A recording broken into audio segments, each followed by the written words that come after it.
माई curious fellows, Sikhism Punjab की धरती से जन्म लेने वाला एक पुरअमन मजहब है।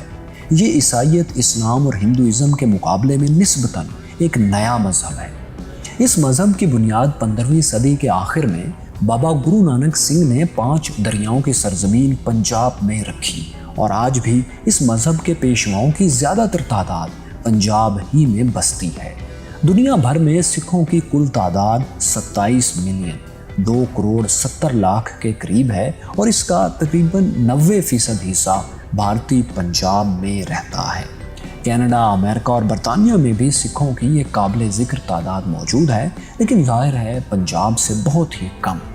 तो दोस्तों, 20वीं सदी के शुरू की दहाइयों में जब अंग्रेज़ों से बर्र-ए-सग़ीर छोड़ने का मुतालबा अरूज पर था और मुसलमान अलग वतन का मुतालबा ज़ोर शोर से कर रहे थे, तो उस वक्त कुदरती तौर पर बर्र-ए-सग़ीर के सिखों के दिल में भी अलग वतन के मुतालबे के ख़यालात ने जन्म लिया। लेकिन सिखों की पोजीशन मुसलमानों से ज़रा मुख्तलिफ थी।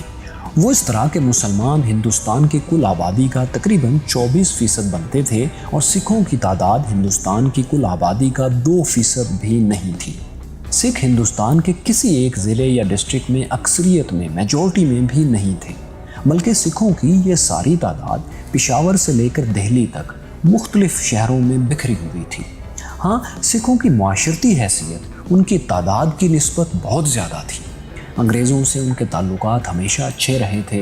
हिंदुस्तान की फ़ौज में उनकी नुमाइंदगी उनकी तादाद के लिहाज से बहुत ज़्यादा थी और सिखों को पंजाब की बेहतरीन मार्शल रेस भी समझा जाता था।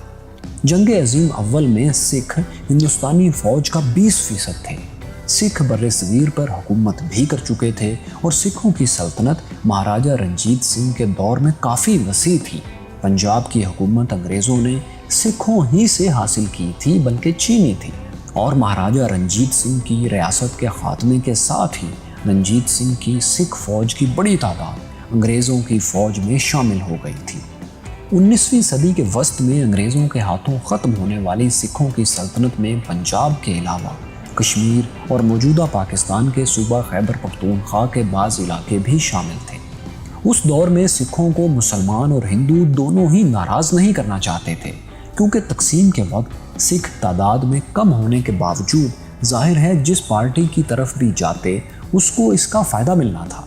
सिखों की वैसे भी सबसे ज़्यादा तादाद पंजाब में आबाद थी और उस वक्त के मुश्तरका पंजाब में सिख जिसके पलड़े में अपना वज़न डाल देते, उसको पंजाब जो कि सबसे ज़रख़ेज़ सूबा था उसका सबसे बड़ा हिस्सा मिल सकता था।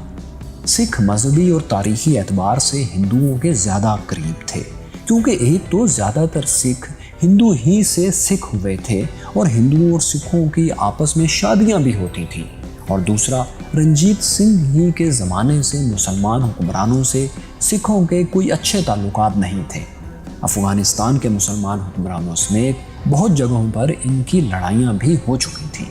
जवाहरलाल नेहरू और गांधी ने सिखों से नई रियासत में खुद मुख्तार सूबे और ज़्यादा हकूक़ के वादे भी किए थे और इनको यकीन दिलाया था कि अगर वो पाकिस्तान के बजाय हिंदुस्तान के साथ आएंगे तो इनको ज़्यादा हकूक़ दिए जाएंगे।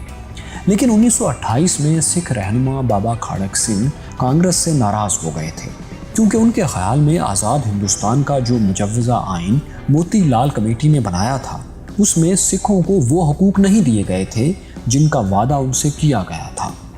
इस मौके पर सिखों के रहनुमा मास्टर तारा सिंह ने भी एहतजाज तो किया, लेकिन कांग्रेस के साथ अपना इत्तेहाद कायम रखा, क्योंकि वो मेन स्ट्रीम सियासत से दूर नहीं होना चाहते थे। दिसंबर 1929 में नेहरू और गांधी कांग्रेस के सालाना इजलास के मौके पर बाबा खड़क सिंह को मनाने के लिए गए और उन्हें यकीन दिलाया कि आज़ाद इंडिया के आइन में कोई ऐसी चीज़ शामिल नहीं की जाएगी जिससे सिखों को इख्तलाफ हो। इस तरह सिख और हिंदू इत्तेहाद बरकरार रहा और इनके बाहमी ताल्लुकात ज़्यादा ख़राब नहीं हुए। अब आते हैं दूसरे सवाल की तरफ कि क्या कायदे आज़म ने सिखों को पाकिस्तान के साथ इल्हाक की कभी पेशकश की थी? सिखों को मुसलमानों ने भी अपने साथ शामिल करने की पूरी कोशिश की थी। महाराजा पटियाला से मुलाकात में कायदे आज़म मोहम्मद अली जिन्ना ने सिखों को पाकिस्तान के साथ शामिल होने की बाकायदा दावत दी थी। वो पंजाब में सिखों की आज़ाद अलग रियासत कबूल करने को तैयार थे। यह रियासत पानीपत के मगरिब से दरियाए रावी के मशरकी किनारे तक हो सकती थी। महाराजा पटियाला को इस नई रियासत के हेड के तौर पर कबूल करने को भी मोहम्मद अली जिन्ना तैयार थे। कायदे आज़म का मुतालबा बस ये था कि सिख बाद में पाकिस्तान के साथ नीम खुद मुख्तार रियासत के तौर पर कन्फेडरेशन कायम कर लें। इस मुलाकात में viceroy Lord Mountbatten, Liaquat Ali Khan और बेगम राना लियाकत अली खान भी मौजूद थे।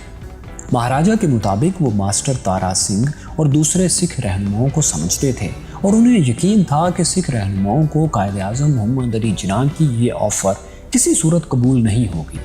महाराजा पटियाला खुद भी हिंदुओं के साथ ही इल्हाक चाहते थे, इसलिए उन्होंने मोहम्मद अली जिन्ना की ऑफ़र मुस्तरद कर दी। महाराजा के मुताबिक इस मुलाकात के आखिर में लॉर्ड माउंटबेटन ने उन्हें कहा कि आपको जिन्ना साहिब से दोबारा मिलकर इस मौजू पर बात करनी चाहिए। दिल्ली में एक मुलाकात कायदे आज़म मोहम्मद अली जिन्ना की महाराजा पटियाला से दोबारा भी हुई।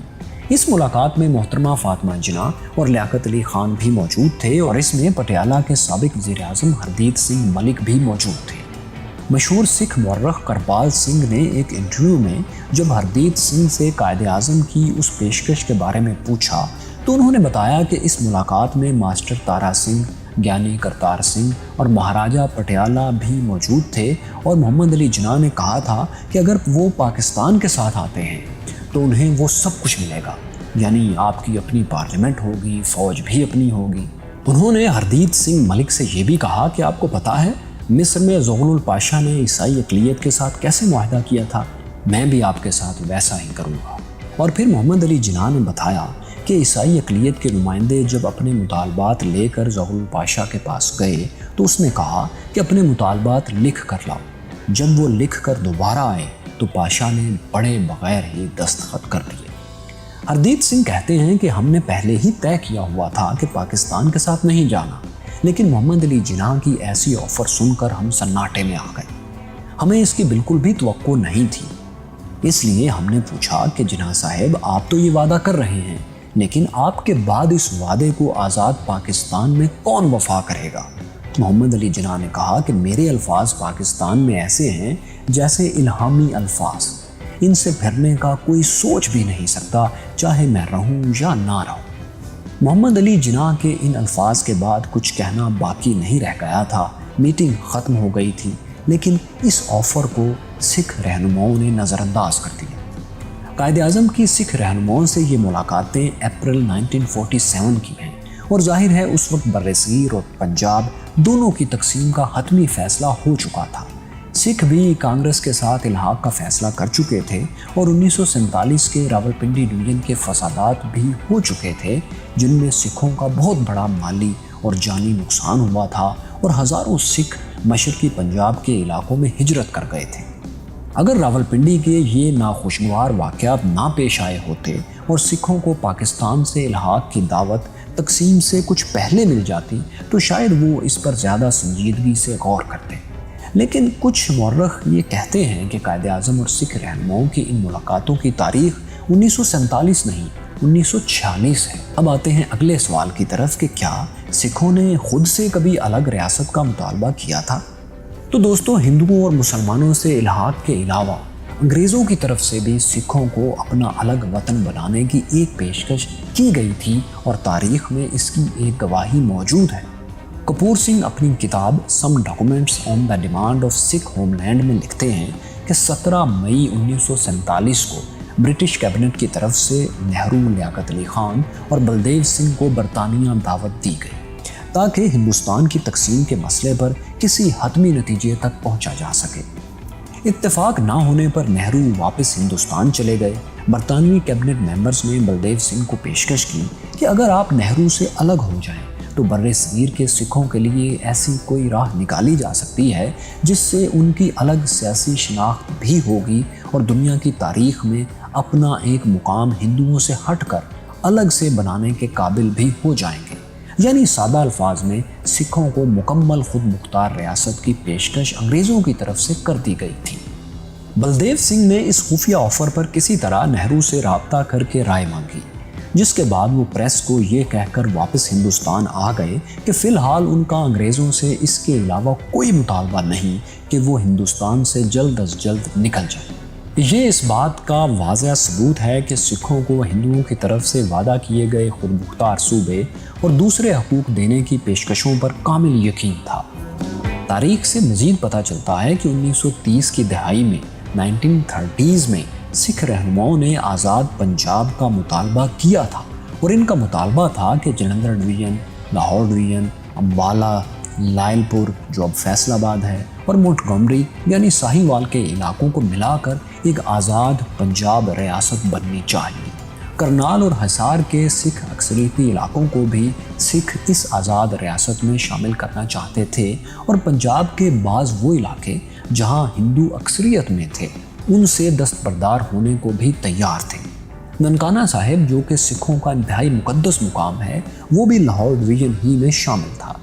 ایک دفعہ سکھوں کی طرف سے پنجاب کو 3 حصوں میں تقسیم کرنے کا فارمولا بھی پیش کیا گیا تھا، جس کے مطابق سکھوں کا مطالبہ تھا کہ نمبر 1 امبالہ اور جلندھر ڈویژن کو غیر مسلم صوبہ بنا دیا جائے، نمبر 2 راولپنڈی ڈویژن اور ملتان ڈویژن کو مسلم صوبہ بنا دیا جائے، نمبر 3 لاہور ڈویژن کو مسلمان، ہندو اور سکھوں کے مشترکہ کنٹرول میں دے دیا جائے۔ لیکن مسئلہ یہ تھا کہ سکھ پورے پنجاب کی آبادی کا 15% سے بھی کم تھے، اور اس وقت کے گورنر پنجاب جینکنز کے مطابق ان فارمولاز کے تحت غیر مسلم ریاست تو بن سکتی ہے، لیکن سکھ ریاست تو بالکل بھی نہیں بن سکتی، کیونکہ سکھ صرف 15% ہیں اور کسی ایک ضلع میں بھی میجورٹی نہیں رکھتے۔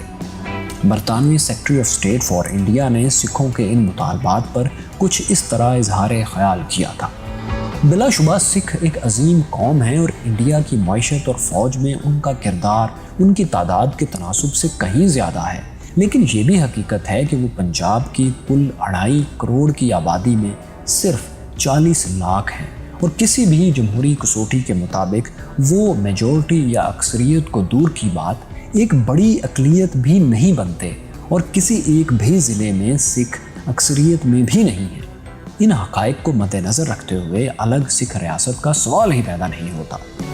یہاں یہ بات پوری طرح واضح ہو جاتی ہے کہ سکھوں نے الگ ریاست کے قیام کی کوشش تو کی تھی، لیکن ان کی انتہائی کم تعداد اور پنجاب کے کسی ایک بھی ضلع میں اکثریتی آبادی میجورٹی نہ ہونے کی وجہ سے ان کی کوششیں کامیاب ہونے کے امکانات نہ ہونے کے برابر تھے۔